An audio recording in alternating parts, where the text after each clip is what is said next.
भीमसेना एवं भीम आर्मी के राष्ट्रीय अध्यक्ष आर पांडियन के जन्म दिवस के अवसर पर पार्टी के जनसंपर्क कार्यालय का भव्य उद्घाटन संपन्न हुआ।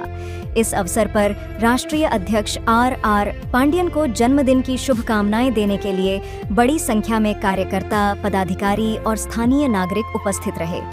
जनसंपर्क कार्यालय के बाहर केक काटकर उनका जन्मदिन उत्साह और हर्षोल्लास के साथ मनाया गया।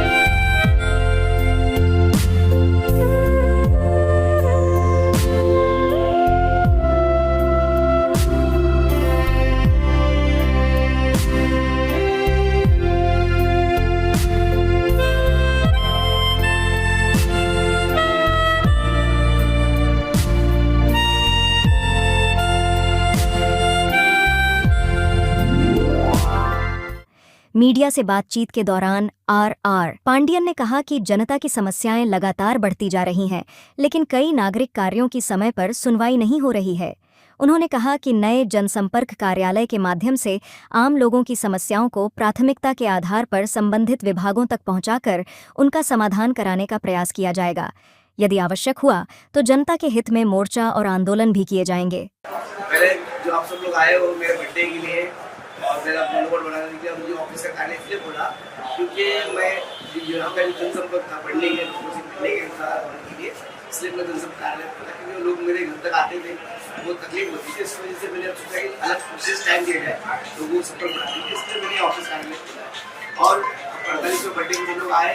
उम्मीद करता हूँ कि हर साल इस तरह अपना उल्लासपूर्ण बर्थडे बनाएंगे और अपना हर साल मेरे मनोबल बढ़ाएंगे। देखो पिछले 4-5 साल से बहुतों को पता नहीं, मेरे खुद के सिस्टम पड़ा हुआ था, आए दिन छोटे छोटे आरोप होते थे, क्या क्या होता था। मेरी खुद की प्रॉपर्टी को मैं अगर किसी को हैवी डिपॉजिट देता हूँ तो उसका पर मुझे केस होता था और बलता मेरे बैंक पे हैमर हुआ, जबरदस्ती एफआईडी का केस बना और उसके बाद कोर्ट ने मुझे 8 बजे के बाद क्या निर्णय दिया कि जो केस था वो पॉलिटिकल मैदान था। अभी आपने देखा कि मुझे यहाँ पर परमिशन नहीं दी कि मैं अपने कार्यालय के सामने में तो कार्यक्रम करने की परमिशन नहीं दी, बोले कि आप कुछ नहीं कर सकते हैं।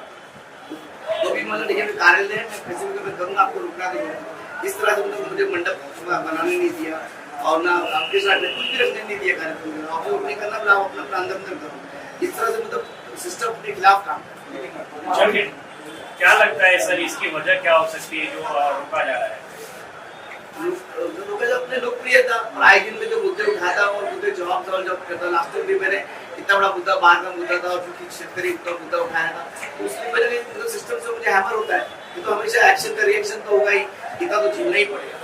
तो मैं चाह रहा हूँ कि जो मेरे जो संगठन के लोग हैं, जो छोटे छोटे कार्यकर्ता है और जो गाँव में जो कार्यकर्ता है, जो शाखा है, उनसे फिर से उनको मतलब पुनर्जीवित करना चाहता हूँ, उन्हें जान करना चाहता हूँ। और मैं चाहता हूँ कि 2021 में इलेक्शन में आएंगे तो जो भीमसेना पार्टी है पूरी ताकत से मतलब उतरेगी। और आपने देखा होगा जो नई पार्टी जो बनी तमिलनाडु के मुख्यमंत्री विजय, तो उनसे मैं उम्मीद करूँगा कि हमारी महाराष्ट्र सरकार बहुत कुछ और जो हमारे फडणवीस साहब बहुत कुछ मुख्यमंत्री से सीखे। वो तो सुपरस्टार था, मुख्यमंत्री बन गया, तो अपने मुख्यमंत्री साहब भी अच्छा काम करके सुपरस्टार बन गया। मला गेल्या 4 वर्षापासून ना मी माझी स्वतःची एवढे हॅमरिंग होत होते की ना पॉलिटिकल हॅमरिंग आणि काय काय होत होतं मी त्याच्यामध्ये एकदम म्हणजे याच्यामध्ये एकदम कस झालं।